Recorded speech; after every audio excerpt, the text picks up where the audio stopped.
प्यारे दोस्तों, मगध क्लासेस के YouTube चैनल पर आप सभी को बहुत बहुत स्वागत और अभिनंदन है। एंशिएंट में लेक्चर 6 के तहत आज हम लोग देखेंगे जैन धर्म बौद्ध धर्म की जो भी एक श्रृंखला है उसके बारे में हम लोग जानेंगे। अब जैन धर्म बौद्ध धर्म क्यों आया दोस्तों, तो कहा जाता है कि जैन धर्म हो या बौद्ध धर्म हो, ये जो काल रहा है उत्तर वैदिक काल का, वो धर्मों के पतन का कारण रहा है या धर्मों की स्थिति खराब का कारण रहा है। इसके कारण ही धर्मों में कुरीतियां का कारण रहा है। इसीलिए नए नए धर्म का उद्भव होना शुरू हो गया, नए नए धर्म का विकास होना शुरू हो गया। इसमें जैन धर्म था। जैन धर्म का संस्थापक ऋषभदेव को कहा जाता है, ऋषभदेव जिसको कहते हैं। ऋषभदेव हैं जो जैन धर्म के प्रथम संस्थापक माने जाते हैं और कहा जाता है इनके बारे में कि सर्वप्रथम जैन धर्म के बारे में जानकारी हासिल दी और उन्होंने कहा ऋषभदेव ने कि किस तरीके से जो धर्मों में कुरीतियां आ चुकी है पुराण के कारण या फिर ऋग्वेद, अथर्ववेद, सामवेद, फिर उसके तत्पश्चात महाभारत, रामायण का रचनाकार जो थे वो कहीं ना कहीं महिलाओं को नीचा दिखा रहे थे, पुरुषों को सर्वश्रेष्ठ दिखा रहे थे। इसके कारण ही धर्म नए नए धर्मों में एक श्रृंखला बढ़ता चला गया। हालांकि हिंदू धर्म का ही, सनातन धर्म का ही जैन धर्म पार्ट है, कोई अलग से इसका भाग नहीं है। फिर इसमें कहा जाता है कि जो जैन धर्म के जो भी प्रवर्तक हुआ करते थे, जो भी जैन धर्म को आगे बढ़ाते थे मित्रों, उसको तीर्थंकर कहा जाता था। आपसे क्वेश्चन कभी कभी पूछ लेगा कि किस धर्म में धर्म संस्थापक या धर्म संरक्षक को तीर्थंकर के नाम से जाना जाता है, तो जैन धर्म, ये बात को ध्यान रखना है।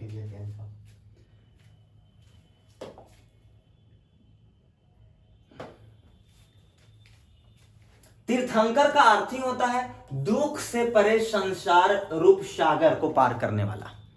एकदम तीर्थंकर का सीधा सा अर्थ है दुख से परे, कोई उसको दुख नहीं हो, वो संसार रूप सागर को पार करने वाला, संसार में सुख की कोई चिंता नहीं करता हो, एकदम निश्चिंता के साथ अपने में मगन रहता है, उसी को तीर्थंकर कहा जाता है। कभी कभी क्वेश्चन पूछ लेगा कि तीर्थंकर का संबंध निम्नलिखित में से है, किससे है? फिर जैन धर्म के जो 23वें तीर्थंकर थे उनका नाम था पार्श्वनाथ। कुल मिलाकर 24 तीर्थंकर हुए, लेकिन सभी महत्वपूर्ण नहीं है दोस्तों। महत्वपूर्ण इस बात पर है कि कुछ कुछ महत्वपूर्ण है, सभी की महत्वपूर्णता यहाँ पे नहीं दिखाई गई है। जैसे अगर हम आपसे कहें तो जो 23वें तीर्थंकर थे वो पार्श्वनाथ थे, वो झारखंड के समेध शिखर पर ज्ञान की प्राप्ति किया था।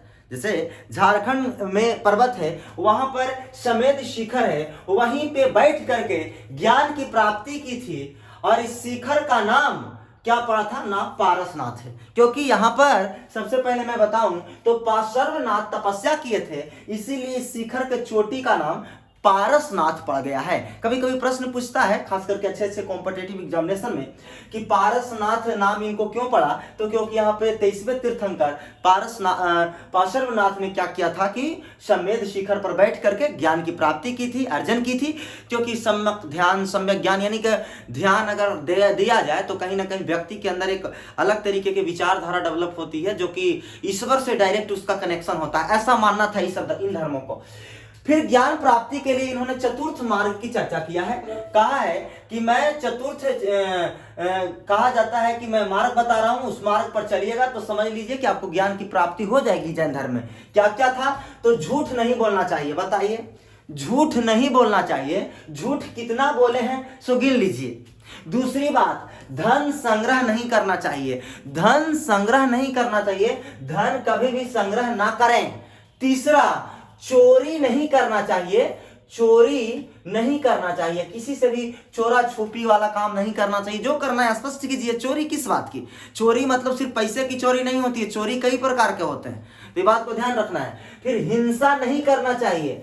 तो हिंसा यानी कि कभी भी कहा जाता है कि किसी भी जीव जंतु को नहीं मारें। यह कथन जो है सबसे पहले कहा जाता है कि ऋषभदेव ने दिया था, लेकिन ये चार ठो तो बताया था, चतुरायन धर्म की चर्चा कर दिया, लेकिन जो पंचम जो बताया, जो जैन धर्म का जो पांचवा कहा जाए तो कि इन्होंने दिशा निर्देश दिया, वो 24वां तीर्थंकर जो अंतिम तीर्थंकर भी रहा है, जिसका नाम है महावीर स्वामी। उन्होंने वही जो था जैन धर्म का वास्तविक संस्थापक भी रहा है। उन्होंने जानते हैं एक नियम जोड़ा है, ब्रह्मचर्य का नियम। कहा है कि कुवारा रहें, जैसे कि अगर मान लीजिए कि अगर मान लेते हैं कि भाई अगर आप शादीशुदा हो जाते हैं तो आप संसारिक सुख में आ जाएंगे, संसार के सभी तो आपको सुख लेना चाहेंगे तो दुख भी कारण में आएगा। तो ये चलते थोड़ा सा हट के संसार से चलिए, ऐसा कहा गया है। फिर कहा जाता है कि भले ही महावीर इसका संस्थापक थे, लेकिन इनके पिता का नाम जो था वो सिद्धार्थ था, जो किस कुल के थे भाई, तो ज्ञात्रिक कुल के राजा थे। ध्यान देना है, किस कुल के थे भी पूछ लेता है कि किस कुल के थे, तो ज्ञात्रिक कुल के थे। और इनकी माता का नाम त्रिशला थी, इनकी माँ की नाम त्रिशला थी। और जो लिच्छवी नरेश चेटक की बहना थी, लिच्छवी के जो नरेश थे चेटक बाबू, उनकी बहन थी महावीर के माता जी, और जैसे जिसका नाम कहा जाता है कि त्रिशला थी। आगे हम देखें तो सबसे पहले कहा जाता है कि इनका जो जन्म हुआ था दोस्तों, इनकी अगर हम जन्म की बात करें तो 640 ईसा पूर्व में इसका जन्म देखा गया है। जो जन्म है 640 ईसा पूर्व में वैशाली के कुंडग्राम बिहार में हुआ था। वैशाली, साली नहीं तो बा हटा दीजिएगा तो कुछ और हो जाएगा। तो कुंडग्राम में, और इनकी जो है पत्नी का नाम यशोदा थी। इनकी पत्नी का नाम क्या थी? यशोदा थी। और इसमें इनकी बेटी एक जन्म ली थी, इसका पुत्र नहीं था, इनकी बेटी थी जिनका नाम था प्रियदर्शनी, जो अन्ननोज्या जिसको भी कहा जाता था। और इनके दामाद का नाम जामली था। बहुत ही अच्छे कहा जाए विद्यार्थी रहे थे महावीर का, बहुत ही अच्छे चेला चपाटी रहे थे दामाद जामली। वो जो है से कि उत्तर बाद में उनको दामाद बनाया गया। 30 वर्ष की आयु में इन्होंने गृह त्याग दिया था। कौन गृह त्याग दिया था? तो महावीर ने 30 वर्ष की आयु में अपना घर त्याग दिया। और 12 वर्ष के कठोर तपस्या इन्होंने की। तपस्या भी की तो कोई 1 साल 2 साल नहीं, 12 साल कंटिन्यू तपस्या के बाद जाम्बिक ग्राम में एक साल वृक्ष के नीचे रिजुपालिका नदी के तट पर ज्ञान की प्राप्ति की। कौन नदी के तट पर भाई साहब? तो रिजुपालिका नदी के तट पर ज्ञान की प्राप्ति किया। और एक ज्ञान की प्राप्ति कैवल्य कहलाता है। आपसे क्वेश्चन पूछेगा कैवल्य का संबंध निम्नलिखित में से है? अरे भाई कैवल्य का संबंध अरे जैन धर्म से भैया, क्योंकि जो जैन धर्म में ज्ञान की प्राप्ति कहलाएगा करेगा वो कैवल्य कहलाएगा। क्वेश्चन आपसे पूछ सकता है। और जो कैवल्य कहलाया और उसके तत्पश्चात जैसे ज्ञान की प्राप्ति हुई वह कैवलीन के रूप में जाना गया। और उसमें एक शब्द है जिसका नाम है जीन या निग्रोथ। ध्यान देना है, जीन वाला डीएनए जीन नहीं, यहाँ जीन की बात है। और जीन का अर्थ होता है विजेता। जीन का अर्थ होता है विजेता, जो अपने आप पर विजय पा लिया। नहीं उसके पास भावना है, नहीं उसके लिए किसी के मन में दया है, नहीं वो किसी से हिंसा कर सकता है, नहीं किसी चीज का लालच है, यानी अपने मार्ग पर चल सकता है, किसी से कोई आकांक्षा या अपेक्षा नहीं है। और इसी व्यक्ति को हम कहते हैं विजेता जैन धर्म में। जबकि निग्रोध का अर्थ है बंधन से मुक्त। बंधन से मुक्त हो जाइए, किसी प्रकार के बंधन में नहीं, न घरेलू बंधन, न वैवाहिक बंधन, न सामाजिक बंधन, न राष्ट्रीय बंधन, सभी बंधन से मुक्त है। इसीलिए इसको निग्रोध कहा गया है। तीसरे निग्रोध शब्द की भी चर्चा कहीं कहीं मिलेगा दोस्तों, कि निग्रोध का संबंध जैन धर्म में किससे है। तो ये बात को ध्यान में रखना है। जैसे ही इन्होंने जीन की प्राप्ति की, यानी कैवल्य की प्राप्ति की, ज्ञान की प्राप्ति की, तो जब ज्ञान हो जाता है तो आदमी उपदेश देता है कि ऐसे करना चाहिए, वो ऐसे करना चाहिए। मैं हूँ इतना साल तपस्या 12 साल किया हूँ, साल वृक्ष के नीचे बैठ के रिजुपालिका नदी के तट पर टटियाइले थे। तो भाई जब उपदेश देगा तो सबसे पहले पहला उपदेश इन्होंने राजगीर में दिया था। क्वेश्चन पूछ देता है कि पहला उपदेश महावीर कहाँ दिए थे? राजगीर में दिए थे। जबकि अंतिम उपदेश पावापुरी में दिए थे। और देने के तत्पश्चात इन्होंने एक बात अभी बताए थे कि ज्ञान प्राप्ति के जो 4 गो मार्ग था वो कौन बताया था? प्रथम जो संस्थापक था ऋषभदेव, वही ना बता दिया था जी। लेकिन ब्रह्मचर्य वाला याद कीजिए, ब्रह्मचर्य वाला जोड़ा कि नहीं, कि विवाह नहीं करना चाहिए, विवाह करने से ध्यान भटक जाता है। अभी हम चारों पर बात किए थे कि नहीं किए? कि झूठ नहीं बोलना चाहिए, धन नहीं संग्रह करना चाहिए, चोरी नहीं करना चाहिए, हिंसा नहीं, किसी के हिंसा का मामला ही नहीं है। यानी कि मुर्गी मार के खा गए, चुचिया रहे हैं रात भर, क्या है खाओ खाओ, ये सब नहीं करना है। चीटी मार धर के रगड़ ले, जे आया एक था धर दिए, जे आया और 2-4 लात दे दिए, तो ऐसे करिएगा तो गड़बड़ा जाएगा। ये सब धर्म में कर्म नहीं चलेगा।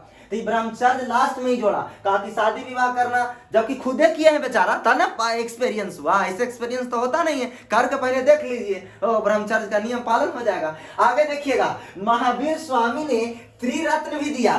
त्रिरत्न में क्या दिया वो मैं आपको बता दूं, कभी कभी क्वेश्चन पूछ लेता है कि त्रिरत्न का संबंध किस धर्म से है, ध्यान दीजिएगा, किस धर्म से है, तो भाई जैन धर्म से है। लेकिन इसका ज्ञान किसने करवाया, 24-23 को तीर्थंकर हुए, लेकिन 24वां तीर्थंकर महावीर है। सम्यक ज्ञान, सम्यक ध्यान जिसको कहते हैं, सम्यक आचरण, तो विश्वास जिसको भी कह सकते हैं। सम्यक ज्ञान, ज्ञान सही होना चाहिए, सम्यक ध्यान, ध्यान सही हो, है ना कि ध्यान गलत हो जाए कि भाई आज कुछ के ध्यान करे हैं, कल कुछ और के ध्यान करे लगे, तो धर्म नहीं चलेगा। जो ध्यान करना है सार्थक रूप से एक बार सोच लीजिए, जिसका ध्यान कर दिया उसको कैले रहिए, इसी को कहते हैं सम्यक ध्यान, सम्यक ज्ञान, सम्यक आचरण। आचरण सही होना चाहिए, आचरण को बचा के रखिए, आचरण बहुत आचार विचार संस्कार वाली बात होती है, ये महावीर का कहना है। तो क्वेश्चन पूछ देता है कि त्रिरत्न की चर्चा बौद्ध धर्म में थी कि जैन धर्म में, तो देखिए गड़बड़ा जाते हैं लोग कि जैन धर्म में थी कि बौद्ध धर्म में थी, क्योंकि वहां त्रिपिटक का चर्चा होगा दोस्तों, बौद्ध धर्म में त्रिपिटक की चर्चा होगा, बुद्धम शरणम गच्छामि, जो है धम्मम शरणम गच्छामि, और इस तरीके से वहां पर एक अलग दृष्टिकोण गोचर होगा, लेकिन यहाँ पर एक अलग विचार आ रहा है, यहाँ त्रिरत्न की चर्चा हो रही है। आगे अगर हम आपसे कहें तो महावीर ने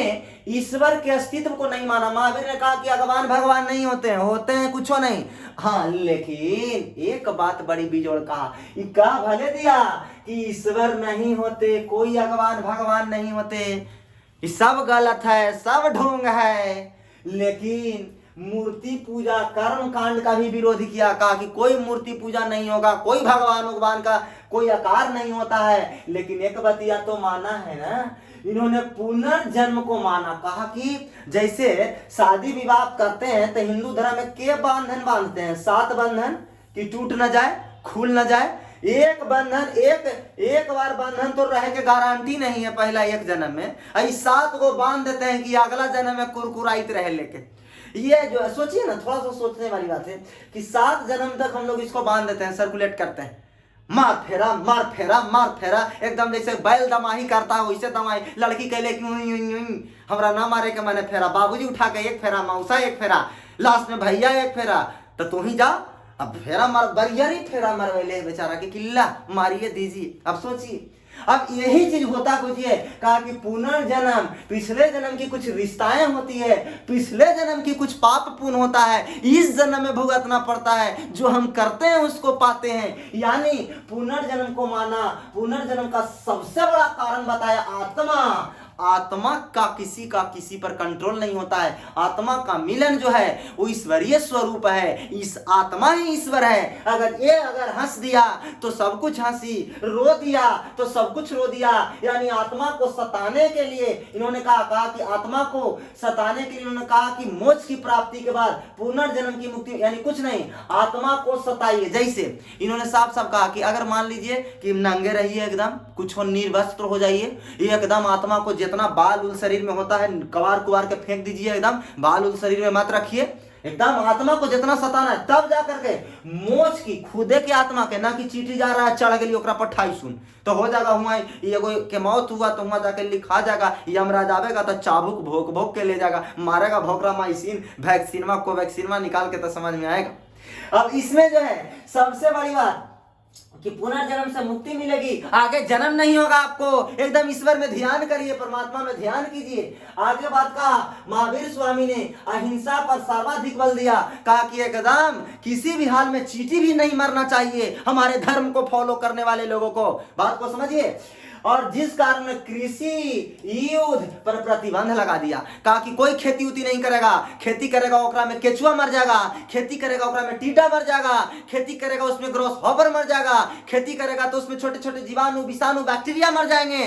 यानी मच्छर भी मुंह में घुस गया, गलती से रात में घुसा है कि नहीं आप लोग को, अगर रात में मच्छर घुस गया तो भी वो पाप है, उसको बचाइए, ना कि निगल जाइए। हम लोग तो निगल जाते हो ना, घुस गया तरह पानी मार दे, एक गिलास मारा टाइट, पीछे से निकल गया वाइट। अब देखिए राइट, अब इसमें जो है कृषि से और युद्ध में प्रतिबंध लगाया। महावीर स्वामी ने के दिए गए उपदेशों को 14 पूर्वी नामक पुस्तक में भी रखा गया। ये किताब का नाम है 14 पूर्वी नामक पुस्तक, और ये जैन धर्म का सबसे प्राचीन पुस्तक है। इससे पुराना कोई पुस्तक हो ही नहीं सकता।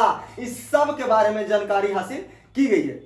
एक बात और ध्यान रखिए, महावीर स्वामी का जितने भी उपदेश आए हैं वो सब प्राकृत भाषा में है, जबकि बौद्ध धर्म में पाली भाषा में है। ध्यान रखना है, बौद्ध धर्म वाले पाली भाषा में है और महावीर वाले, जैन धर्म वाले प्राकृत भाषा में है। इसीलिए क्वेश्चन पूछा हुआ भी है कि जैन धर्म महावीर स्वामी के जो उपदेश दिए गए हैं वो किस भाषा में दिए गए हैं, तो प्राकृत भाषा में दिए गए।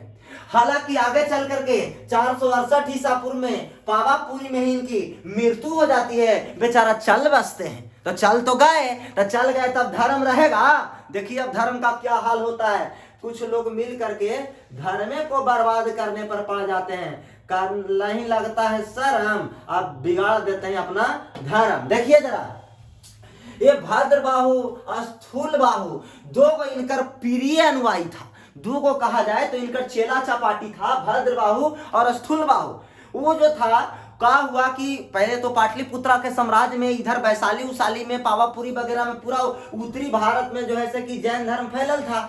लेकिन कंटिन्यू यहाँ 12 साल अकाल पड़ा, भीषण काल एकदम कंटिन्यू। जब 12 साल अकाल पड़ेगा, आप सोच लीजिए, जब अकाल आज होता है 1-2 साल, तो इतना बवाल होता है कि समझ सकते हैं। उस जमाने में जब कोई सुविधा नहीं थी, तो 12 साल जब अकाल पड़ेगा तो स्थिति तो खराब होगी। जैन मुनि बेचारा दक्षिण भारत कुछ लोग चल गए। जो दक्षिण भारत जाने वाले लोग थे वो क्या किए, भद्रबाहु के नेतृत्व में दक्षिण भारत गए।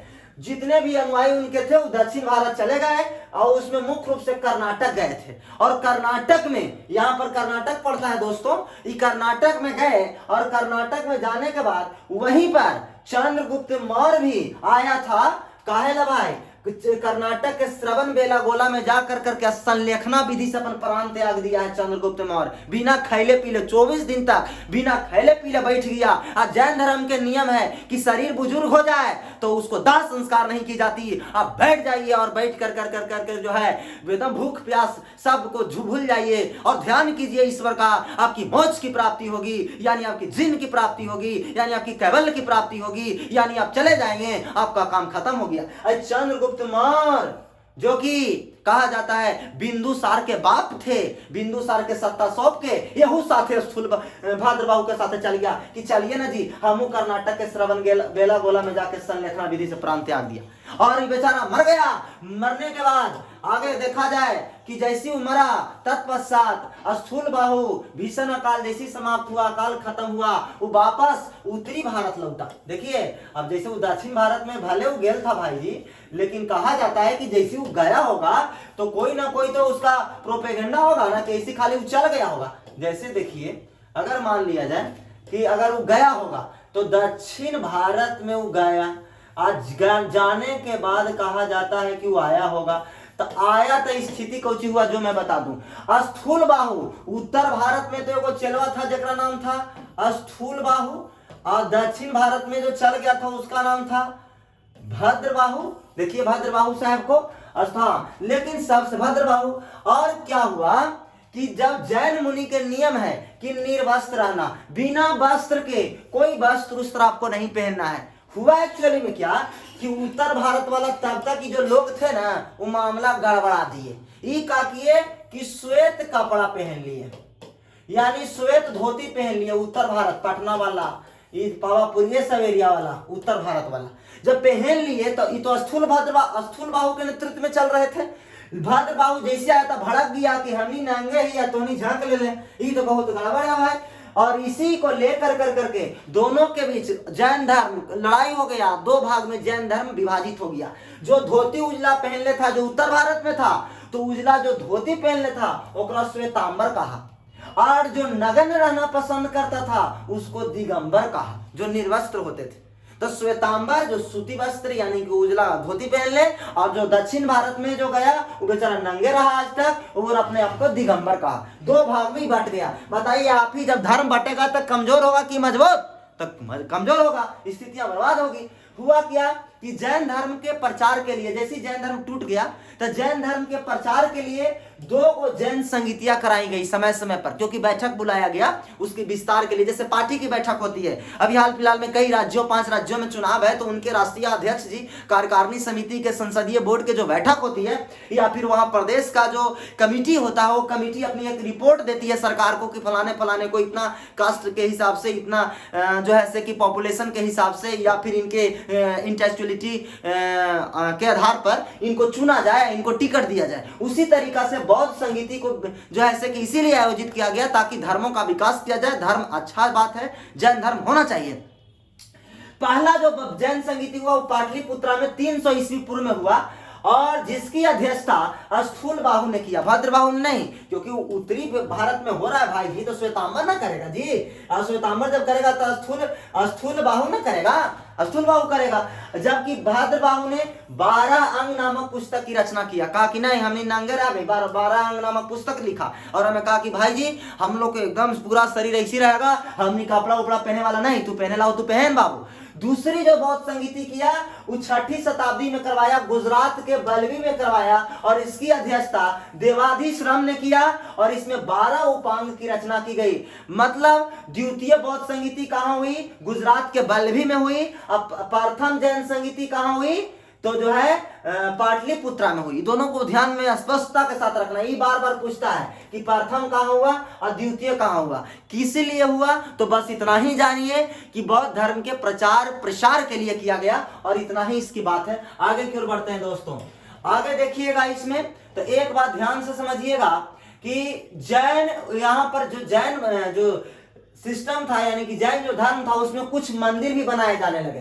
तो मंदिर में इसका मौर्य काल में मथुरा में, जहां श्री कृष्ण लल्ला की मंदिर है, वहां पर जो है जैन धर्म का प्रमुख केंद्र बनाया गया कि जैन धर्म का प्रचार किया जाए, प्रसार किया जाए, जैन धर्म को मजबूत किया जाए, क्योंकि जैन धर्म टूट चुका है। भाई बहुत गड़बड़ बात है। आपको मैं एक बात बता दूं, श्वेतांबर और दिगंबर की बात अभी हम बार बार कर रहे थे। तो श्वेतांबर और दिगंबर में अंतर पूछिए, पहले इसको देख लीजिए, तब आगे देखिएगा। श्वेतांबर और दिगंबर को थोड़ा सा पहले देखिए तो ध्यान से, ये दोनों में अंतर क्या है श्वेतांबर और दिगंबर में। देखिए तो अभी हम बोले थे ना कि श्वेतांबर भद्रबाहु स्थूल बाहु के नेतृत्व में चलता है, अभी हम बोले थे। बताइए तो दिगंबर भद्रबाहु के नेतृत्व में प्रारंभ हुआ। हम बोले थे कि जो 2 धर्म में बट गया है, 2 भाग में। फिर इस सफेद वस्त्र धारण किया, इसीलिए इसका नाम श्वेतांबर पड़ा है, अभी हम लोग बोले थे। फिर दिगंबर बताइए निर्वस्त्र रहता है, अभी हम लोग बातचीत किए थे। अब बताइए जहां कपड़ा उपड़ा के इस्तेमाल होगा वहां महिला भी अपना शरीर ढक के आ सकती है। लेकिन एक बात ध्यान रखिएगा, जहां महिला का विकास हो जाए, जहां महिला का जहां आवागमन हो जाए, वो धर्म भ्रष्ट हो जाता है। क्योंकि जब बाबा होते हैं नहीं, बाबा नहीं रह जाते, उलावा हो जाते हैं। क्योंकि देखिए यहाँ पर महिलाओं को मोक्ष मिल सकता था, यहाँ कोई महिला नहीं मिल सकती है, यहाँ कोई मोक्ष महिला, क्योंकि नगन महिला रह नहीं सकती, उसकी अपनी आचरण होती है। तो यहाँ पर महिलाओं को नहीं रखा जा रहा था। यहाँ पर 19वें तीर्थंकर मल्लीनाथ महिला थी, जबकि 19वें तीर्थंकर मल्लीनाथ पुरुष था। आप ही बताइए, यहाँ पुरुष होगा, यहाँ महिला होगा, सिंपल सी बात है। क्योंकि यहाँ पर महिला इसीलिए होगी क्योंकि आप जानते हैं दोस्तों, क्योंकि यहाँ पर श्वेत वस्त्र धारण करने की परंपरा थी, यहाँ पर वस्त्र धारण की परंपरा नहीं है, इसीलिए ये धर्म श्वेतांबर खत्म हो गया। अभी कुछ बच रहा है तो यही बच रहा है, क्योंकि ये वाला श्वेतांबर अब बस धोती वाला नहीं देखिएगा, लेकिन नगन अभी एक आध गो बाबा मिल जाएंगे कर्नाटक में, खासकर उधर दक्षिण भारत में मिलेंगे, और उत्तर भारत में मिलेगा तो लेकर लियो लियो कर देगा। आगे देखिएगा इसमें, आगे देखिए तो ये मौर्य काल में मथुरा जैन प्रमुख केंद्र था। फिर कर्नाटक में चामुंड शासकों ने गोमतेश्वर जैन मंदिर बनवाया, जिसे बाहुबली का मंदिर कहा। देखिए आज ही का न्यूज अखबार में हम कहीं देखे कि बाहुबली मंदिर का पूजा भी हो रहा था, बाहुबली का। और इसमें कहें मध्य प्रदेश के चंदेल शासक खजुराहो में, जहां पर सेक्स को दिखाया गया है कि किस तरीके से महिलाओं के साथ पुरुषों का संबंध था, उसको कला चित्री के द्वारा चित्रण कर करके दीवार में पेंटिंग करके खजुराहो में दिखाया गया है। और उसी में जैसे कि चंदेल शासक ने जो है जैन मंदिर को भी स्थापित किया है। फिर जो है खजुराहो हिंदू और जैन दोनों का पवित्र स्थल है। अभी बताए कि हिंदू का भी और जैन का भी, दोनों का पवित्र स्थल इसीलिए है क्योंकि वहां पर हिंदू देवी देवताओं को भी स्पष्ट किया गया है, और जो है कि जैन मुनि का भी, दोनों का स्पष्ट किया गया है। जबकि अजंता की गुफा जो कि आपको मध्य महाराष्ट्र में पड़ता है, एलोरा की गुफा, अजंता की गुफा।